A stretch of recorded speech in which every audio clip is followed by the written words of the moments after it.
That would. Right now at 10, the Sun Prairie School Board holds a closed session meeting.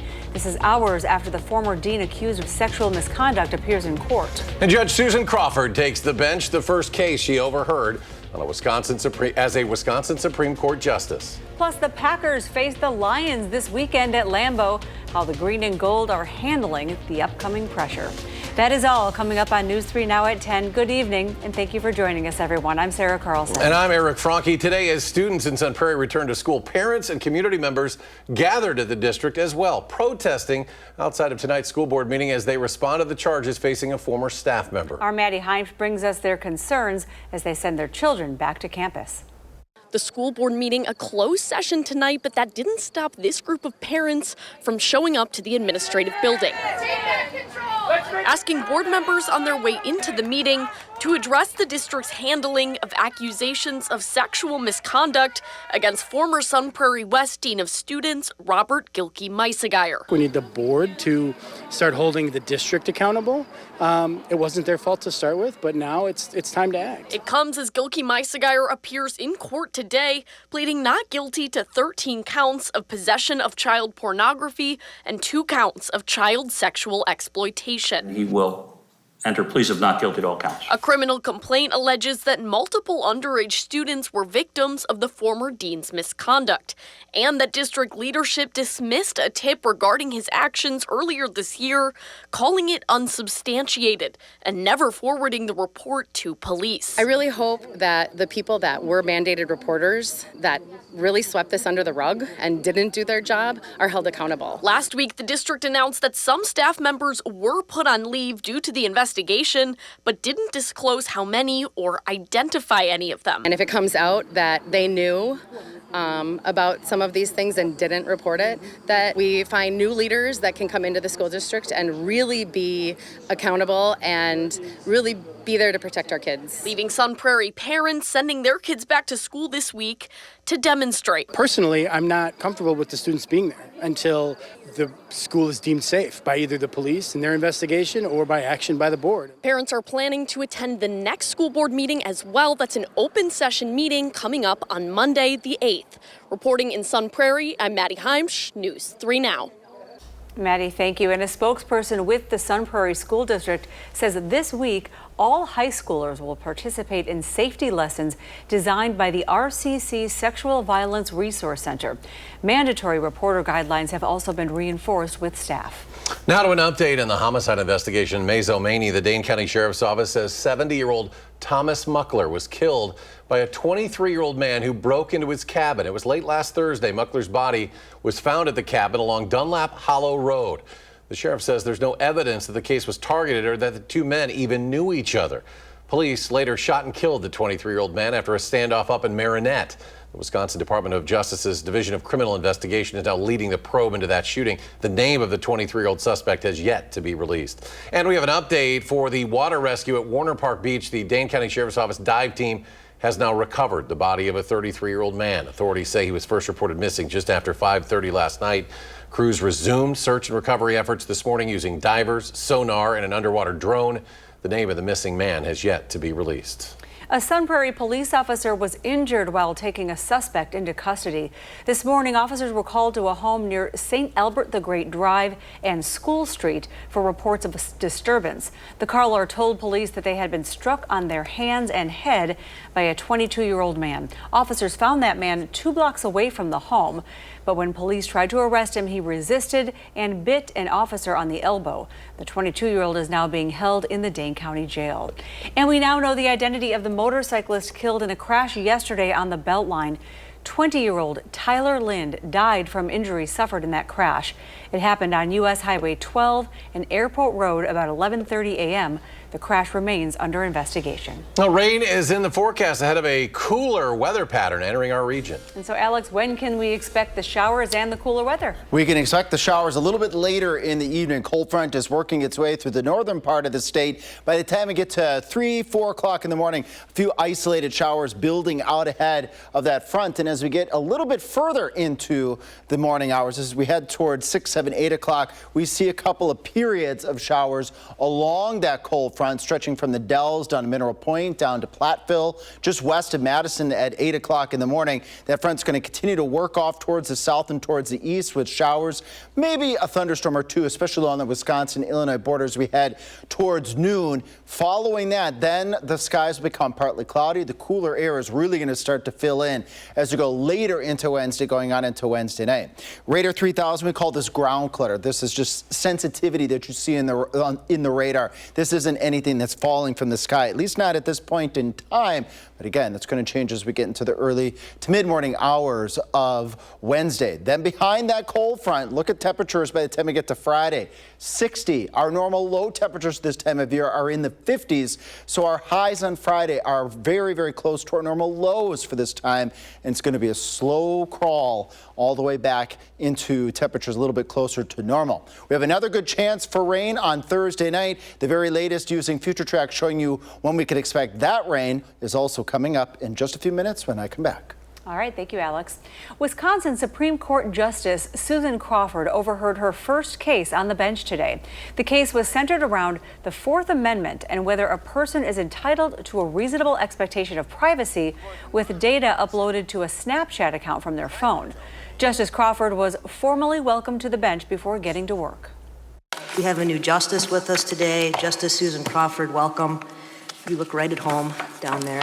Glad you are here with us. How's that different than a landlord-tenant situation? The tenant didn't create the apartment, does not maintain the apartment, has the relationship probably under a lease that allows that landlord to enter the apartment. Justice Crawford's election victory this April cemented a 4-3 liberal majority on the Wisconsin Supreme Court. That election also saw Elon Musk and affiliated groups pour over $20 million into efforts to flip the court to conservative control. Supporters of Enbridge's Line 5 pipeline relocation project are highlighting the need to move forward ahead of a contested case hearing. The process was started by Line 5 opponents after the Wisconsin DNR confirmed the relocation project would be built within the state's rigorous environmental standards and state-issued permits would be needed for construction. Supporters say there are hundreds of workers ready to begin the project. You will see displayed all around us 700 hard hats, and they are to represent the 700 union construction jobs that the Line 5 relocation project will create. That's 700 good-paying jobs that help support families and build our communities here in Wisconsin. Tomorrow, the state will resume hearings for those contesting the DNR's issuing of those permits. Well, it was the first day of school, and the city of Madison and other areas are urging you to be cautious when driving. Some reminders include reducing speeds in those school zones, watch for more pedestrians and cyclists, be prepared to stop near those crosswalks, look out and obey for the crossing guards, avoid distractions like your cell phone, and be patient when you're out and about. Well, are you having a tough time waking your kids up for school? Well, you are probably not the only one. Doctors say getting just 10 minutes of sun in the morning can help reset the sleep-wake cycle. And if back-to-school anxiety is leading to some restless nights, NYU's Child Mind Institute recommends parents establish a routine. Don't overschedule their lives and listen to your kids. Reassure them about whatever is on their mind. And I used to say to my kids, what is my job? They would know to keep us safe. And then I would have the next question, which is, am I good at my job? Oh yeah, my dad's competent. Okay, I'm safe. Now, health experts also recommend cutting out screen time a few hours before bed. Talk to your pediatrician about how to keep your child healthy. News 3 Now's 40th annual Coats for Kids Winter Coat Collection kicks off next Monday, the 8th. It's with an all-day Pack the Truck event, 5 a.m. to 6:30 p.m. The Boys and Girls Club of Dane County will have a van parked outside the Clinky Cleaners location on Monona Drive, collecting donations, including kids' coats, jackets, and accessories. There's also a special need for infant, toddler, and larger teen sizes. Adult donations are always accepted. After that, you can make donations at any Madison area Clinky Cleaners location through October 4th. It is hard to believe we keep saying it, but the Packers' regular season opener is this coming weekend, and the green and gold are feeling the pressure. The News 3 Now's senior Packers writer Jason Wilde has more on the expectations for Week 1. The first game of the season is always different, isn't it? Yes, it counts for 1/17, just like the other 16 games do in an NFL season, but there's just an added anticipation and expectation and perceived importance to it, right? Packers are feeling that as they get ready for the Detroit Lions on Sunday at Lambeau Field and on Channel 3. They've just added Micah Parsons, raising the sky-high expectations even higher. They are coming off a 2024 season when they lost their last 3 games, including their playoff loss to the eventual Super Bowl champion Philadelphia Eagles. So the expectations will be high, and that is one of the many things that the Packers will have to manage as they go through the week, getting ready for Dan Campbell and the Detroit Lions. We will see how they handle those pressures and those expectations. But as Billie Jean King once said, pressure is a privilege. It's a privilege for me to be able to bring you all of our Packers coverage for free at channel3000.com. And while you're there, if you haven't already, make sure you sign up for our Packers newsletter that delivers our Packers coverage directly to your inbox every single day. In Green Bay, Jason Wilde, channel3000.com. It's our privilege to have Jason with us as well. With the Packers so steeped in tradition, some fans celebrated another long-standing one. Every Labor Day, they paint a new motivational slogan in green on the Packers fence. That's just across the street from Lambeau Field. It's to support the team for the upcoming season. Started more than 20 years ago when Fred Harsh moved from New Jersey to retire near the team. His home and the fence are across the field, or across the street from Lambeau Field. Harsh died in 2022, but the family maintains the tradition. The Crafts did it, and just when my uncle started doing it, like everybody, that was just a common thing. To invite all people from all around the neighborhood, friends, family, and even the CEO comes over, Mark Murphy. And don't forget, you can watch your beloved Green Bay Packers this Sunday right here on News 3 Now. They start the season in Green Bay at Lambeau Field against the defending NFC North champion Detroit Lions. Kickoff of that game set for 3:25. Well, ahead at 10, it is the 80th anniversary of the end of World War II. And President Trump says National Guard troops will be deployed in Chicago. The response from Illinois' governor. That's next.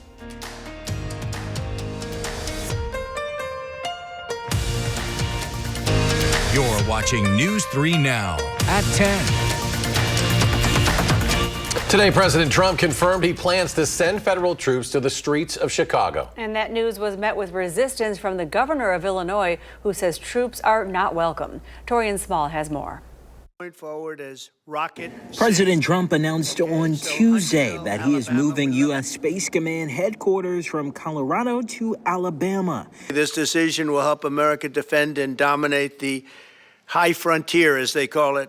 The president said he made the decision to move the headquarters in part because of Colorado's mail-in voting. The problem I have with Colorado, one of the big problems, they do mail-in voting. They went to all mail-in voting. So they have automatically crooked elections, and we can't have that. The announcement comes as the president confirmed federal troops will be deployed to Chicago. This isn't a political thing. I have an obligation. When 20 people are killed over the last 2.5 weeks and 75 are shot with bullets. The president has called his recent deployment of National Guard troops to Washington, D.C. a success. And he says he wants to also clean up the streets of Chicago. But his plan to send federal troops to the Windy City is being met with resistance from Illinois officials. I'm aware that the President of the United States likes to go on television and beg me to call and ask him for troops. I find this extraordinarily strange, as Chicago does not want troops on our streets.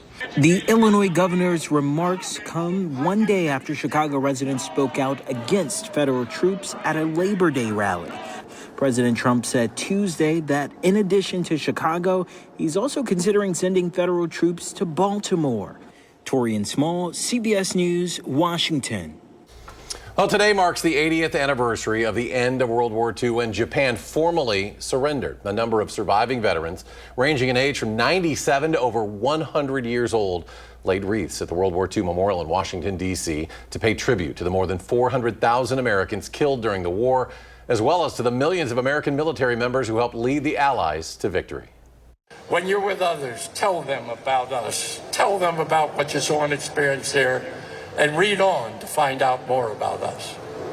And why do that? Well, because, remember, we gave up our yesterdays for your and their tomorrows. Such a great line. Victory over Japan Day came months after victory in Europe Day, when Nazi Germany unconditionally surrendered.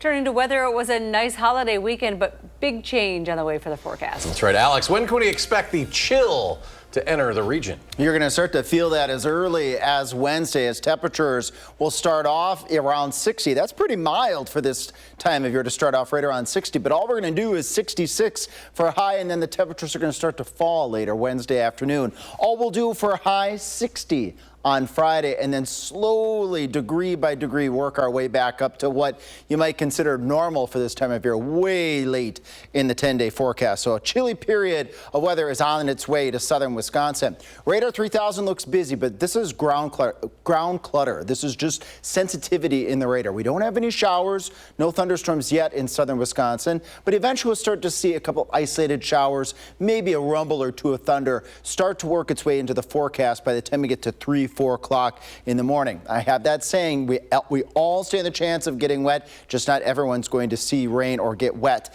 as we go through the overnight hours tonight. Few periods of showers, maybe a rumble of thunder. This is as the cold front is coming through right around 6, 7, 8 o'clock on Wednesday morning, stretching from Marquette and Green Lake counties down to Columbia County, down to just near Madison, down towards the Darlington area, and then that sweeps to the east. Could see a couple of thunderstorms pop up late in the morning near Janesville over towards Elkhorn as we build just a little bit of that temperature, those temperatures up into the mid 60s before that cooler air comes in behind that front throughout the day on Wednesday with very big cloudy skies, meaning we're going to have periods of clouds and temperatures at 66 starting to fall in the afternoon.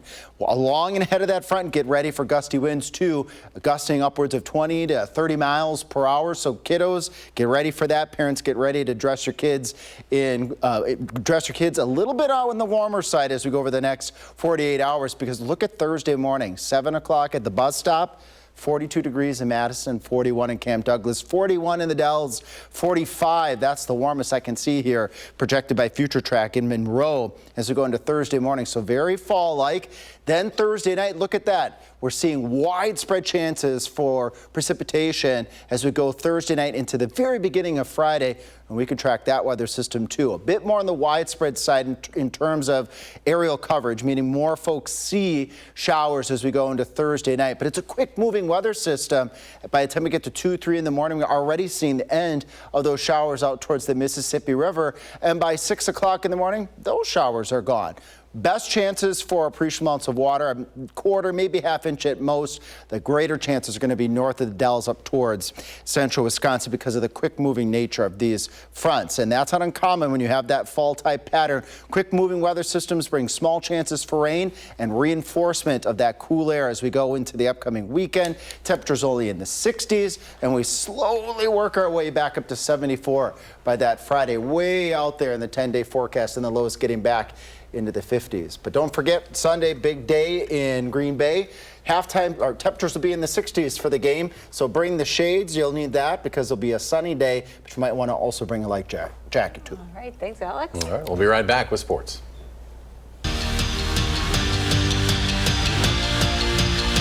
One of the biggest focal points for Wisconsin football has been that gauntlet of a schedule that they face in 2025. It's hard to miss and undoubtedly one of the most difficult in the country. Like I said, the gauntlet doesn't start until next weekend. What's on the line for week 2 should be a layup.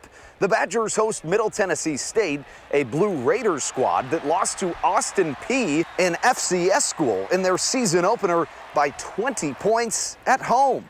But in college football, Luke Fickell knows nothing is a given. In what will be Wisconsin's first ever face-off against Middle Tennessee State, the Badgers can't take their foot off the gas if they want to stand a chance for the rest of their slate. Something Luke Fickell says he's not too worried about with his veteran-led group.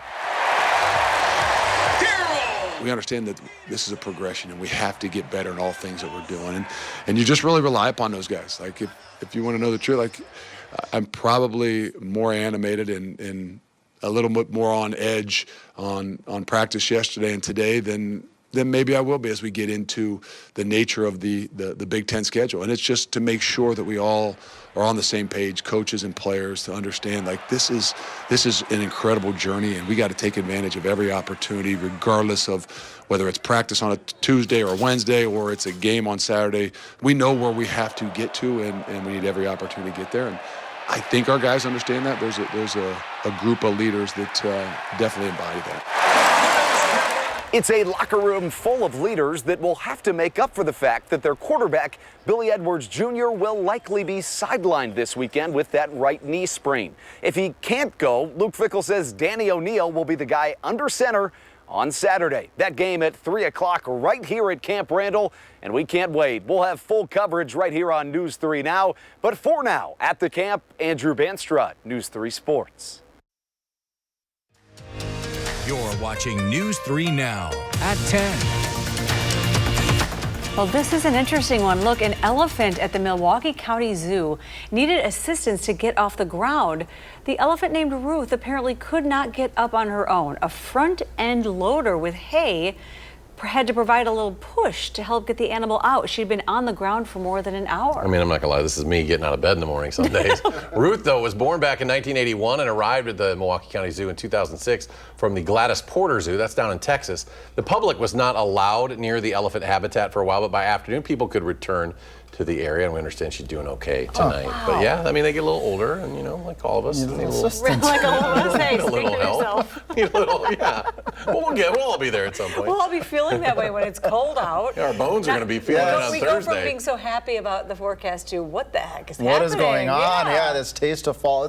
You're really going to feel that by the time we get into Thursday morning. Lows 42. That's all we're going to have. And rain, too, a chilly rain. Tonight we'll have some rain building in out ahead of that cold front that will usher in those colder temperatures. The best chance for rain over the next 7 days is going to be Thursday night with another weather system coming in from the northwest. And that is just reinforcing the cold air or the cool air for this time of year. 60. That's all we're going to do for a high temperature on Friday. Normal highs for this time of year, 78 degrees. None of those highs are even close to 78 until you get way out to Friday of the following week. So we've got a long period here of cool temperatures, but let's just leave it on a late summer-like note here. Verona, thanks Tyler for sending us this photo.